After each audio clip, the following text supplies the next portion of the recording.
Mbak Dewi, selain apa yang sudah disampaikan soal pencatatan akte kelahiran, ada nggak sih dampak-dampak yang konkret lain yang menyulitkan kelompok ini untuk? Dampak konkret ketika KTP di strip, gitu, karena stigma dari strip itu juga bisa ada strip gila atau strip ya tidak bertuhan. Tidak bertuhan. Tetapi juga ketika itu distigmakan ya? Iya, distigmakan. Bahkan ini masuknya itu di dunia pendidikan. Jadi ketika ada mungkin dari pemerintah itu kan ada istilah seperti itu, agama bukan agama. Nah, di dunia pendidikan itu guru-guru juga ikut menjadi peran bahwa oh negara hanya mengakui sekian agama dan di luar itu bukan agama. Dan itulah ketertekanan anak-anak kami. Bagaimana kami bisa menanamkan kesadaran identitas, mewariskan spiritualitas leluhurnya kepada anak-anak kami, atau memang ini dengan sengaja negara secara struktural, secara sistematis ingin membunuh jati diri kami. Oke, dijawab Pak, silakan Bapak. Ya, negara ini kan merdeka sejak tahun 45 ya, dan sejak tahun itu pula 5 negara itu kan muncul, 5 agama. Kemudian muncul pada zaman Gus Dur tambahan 1 lagi. Nah, sampai saat ini faktanya yang dianut oleh Mbak kita ini kan belum tercantum. Kita bicara sekarang inilah administrasi. Apakah Mbak Dewi dan kelompoknya juga sudah pernah mengajukan untuk didaftar Kementerian Agama umpamanya kan? Bicara persoalan agama ini kan ada kementeriannya umpamanya. Apakah ini sudah melakukan atau membuat juga ke presiden umpamanya seperti itu, seperti yang lain? Saya kira itu upaya apa namanya? Upaya formil sudah dilakukan? Oke, baik. Gitu. Bagi kami prinsipnya sebuah keyakinan keagamaan tidak perlu dilaporkan kepada negara. Untuk apa? Itu keyakinan hubungan kami pribadi dengan Tuhan. Dan negara sebetulnya hanya melayani apa yang menjadi keinginan warga negaranya. Untuk apa, Bapak? Dan mohon maaf, agama ini bukan agama yang baru muncul, lahir dan harus didaftar. Agama ini atau keyakinan kami ada sebelum negara Republik ini ada. Jadi untuk apa mau daftar ulang gitu loh? Jadi keyakinan itu ada sebelum negara ini lahir. Saya katakan semua ini kan ada prosesnya gitu. Kenapa negara ini lahir kok? Agamanya Mas Aswendo sudah diakui. Agamanya Pak Dirjen ini sudah diakui. Kok agamanya jenengan ini belum didaftar gitu loh maksudnya. Sekarang gini, jangankan bicara agama, laki perempuan saja begitu ngurus KTP kan harus ada daftarnya. Jadi menurut saya daftar kami adalah tanpa harus menempatkan sebagai warga negara yang sebagai warga negara. Mbak di awal mengatakan bayar pajak. KTP itu identitas kami.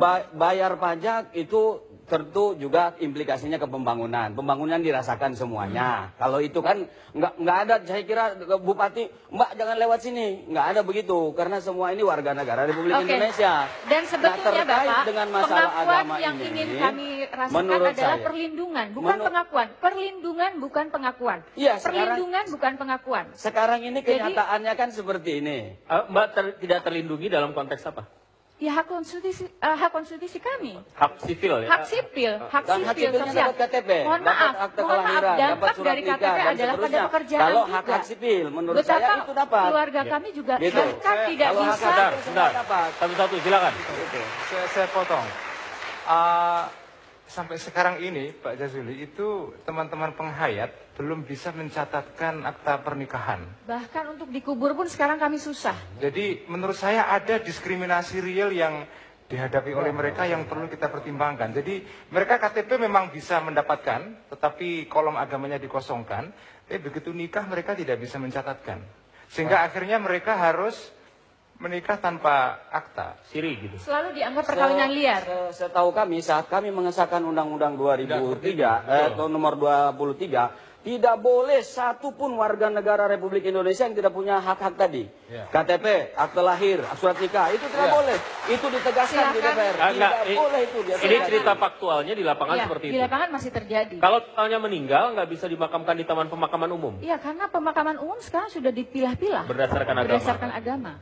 Bahkan ada saudara kami yang di Jawa Tengah terutama. Kemendagri ngurus juga kematian. Sampaikan dulu Pak, yang sampaikanlah Pak Ulil. Kalau terjadi bahwa penghayat tidak bisa melakukan pernikahan, menurut apabila perkawinannya itu sudah sah menurut penghayat. sah menurut Pak Hayat itu dilakukan oleh pemuka penghayat itu sendiri. Jadi kalau ada yang menyatakan bahwa tidak bisa menikah karena dia penghayat, itu tidak benar. Nah, kalau faktanya seperti ini, bagaimana? apakah itu penyimpangan birokrasi di lapangan, Pak Dirjen, atau apa itu sebetulnya? Ini faktanya begitu soalnya. Ya, itu kan sudah disampaikan oleh Pak Deduli tadi, mengenai penghayat ini di bawah koordinasi Kementerian Pendidikan dan Kebudayaan. Tapi aturannya yang kami ketahui di PP 37 tahun 2007 itu sudah diatur bahwa jadi ini repot juga nih.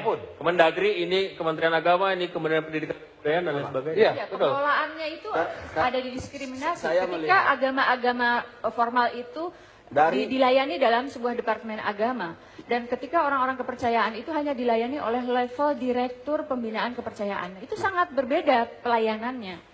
Nah, karena dari 243 penganut aliran kepercayaan itu tidak semuanya mau dikatakan dia agama.